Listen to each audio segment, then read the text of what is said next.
अवांखे update कनालू अहम खबर है। पाकिस्तान बांग्लादेश के T20 सीरीज में क्लीन स्वीप करण लाए तैयार है। बिल्कुल नाज़रीन, आखिरी T20 मैच में बांग्लादेश जी पाकिस्तान खिलाफ बैटिंग जारी है। नौजवान फास्ट बॉलर शाहनवाज़ दाणी पंहिंजो डेब्यू करे वरितो है। शाहनवाज़ दाणी पहिरीं ओवर में विकेट हासिल करे वरिती है, जिन त शाहनवाज़ दाणी नजमुल हुसैन के क्लीन बॉल्ड करे वरितो है।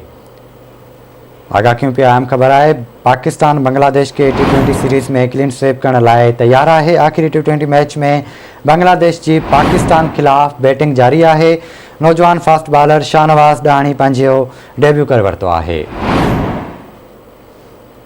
खबर सां शेयर कंदालू।